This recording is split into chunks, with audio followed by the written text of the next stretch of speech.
if they even get remotely close to that, then my guy Scary Terry's going to be putting up numbers this year. Yep.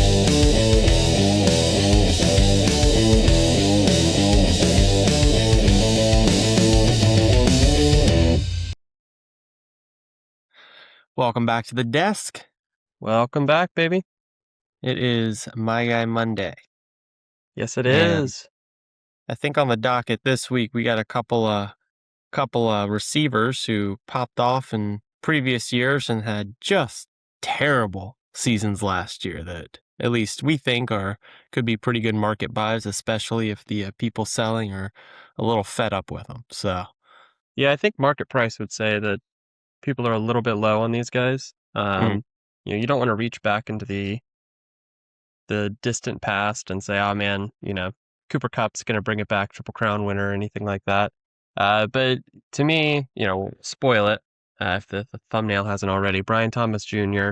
and Terry McLaurin this week. yep. Why don't you kick us off with Scary Terry? Absolutely. So I actually just traded for him in one of our dynasty leagues. I gave up, I had back-to-back second-round picks. So I had the Yeah, like late 207, seconds. 208. Yep, late seconds. And I gave both of those and got McLaren and the 308 or 309 in return. Yep. And let me tell you why here. So I needed a guy who was going to come in my head, put up solid performance. We think to our grid, kind of that just like either in the aging last hurrah square or in that, middle square of just solid producer. Yep. Um, you know, Commanders have hopefully a healthy Jaden Daniels coming back with a new OC who David Blau, I think it is. And he's already said, I want to get McLaren at least 10, 11 targets a game. Yep. Do I think that's going to happen? No. But if they even get remotely close to that, then my guy Scary Terry's going to be putting up numbers this year. Yep. So I love that. 2, he was hurt all last year, which sucks if you had him last year, but also meant that he had a year kind of getting healthy, which Finally. was, Yeah. yeah, which is great.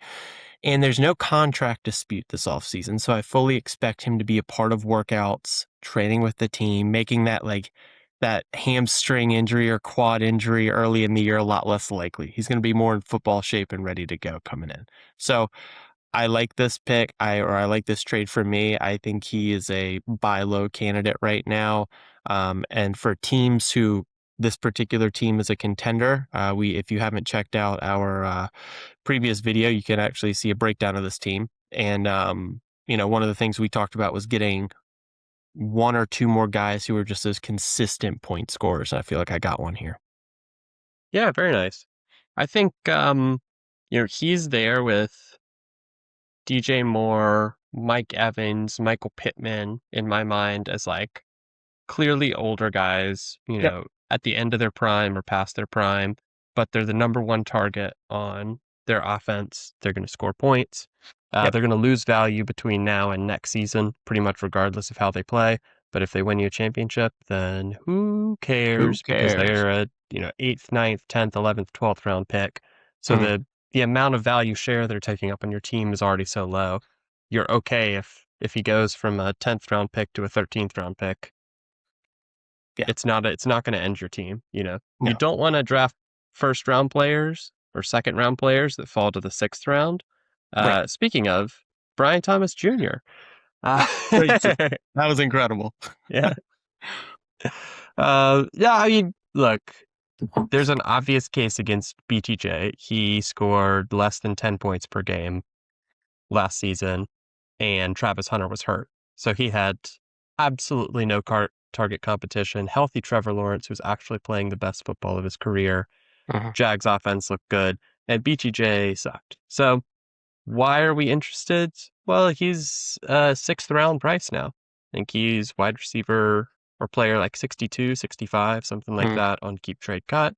Um, at this point, the guys around him are AJ Brown, Jalen Waddle, uh, Devonta Smith, Mhm. Jamison Williams. No. Like, Yeah. nobody left has any chance at all of touching the first 3 rounds of a fantasy draft ever Right. again. All of those guys could score as many or more as BTJ. Any of those guys could have a 16 point per game Mhm. year. Um, but I think BTJ has just as good a chance of maybe all of them except AJ Brown of Yeah. breaking that threshold if he gets his head right. And if he does, then, he's right there where George Pickens is right now. Mhm. And so, if you're on one of those tweener teams or reloading teams, I don't see how he loses that much more value. I mean, even Well, if he puts he's up not. He's another young 12, enough. yeah, I mean, the dude's how old? 24? 23, maybe he'll be 24 when the Yeah. season starts. So he's coming into his prime producing years. And quite frankly, if it doesn't work out this year in Jacksonville, he's a good enough talent. He's going to be somewhere else.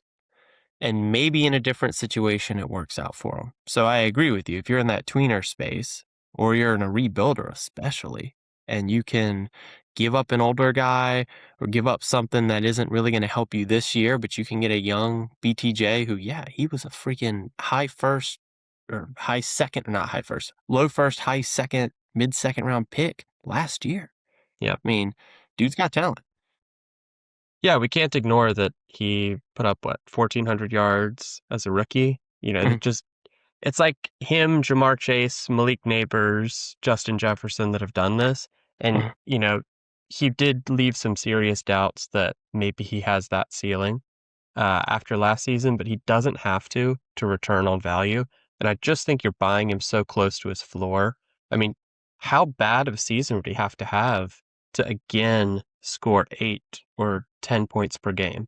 And then even if he did, he's only going to fall to like from the 6th round to the 8th round. That's where mhm. Jordan Addison goes. That's where Yeah. Jaden Higgins goes, right? I mean, he can't he can't fall to the 20th round unless he retires, right? Yeah. So, it's pretty much all upside. If you're a contender and you are like, no, I want Rashee Rice or T. Higgins or AJ Brown, somebody that's just going to score 16. Okay, fine. You know, but for all the other rosters, if you're not loaded with value and just hard contending, Mhm. I think it's a no brainer at his current price. All right. You heard it here first. Hey guys, thanks for making it to the end of the video. If you don't mind, like and subscribe below. And if you want a free roster review, check out the Google form in the description. Your team could be featured in one of our videos. See you in the next one.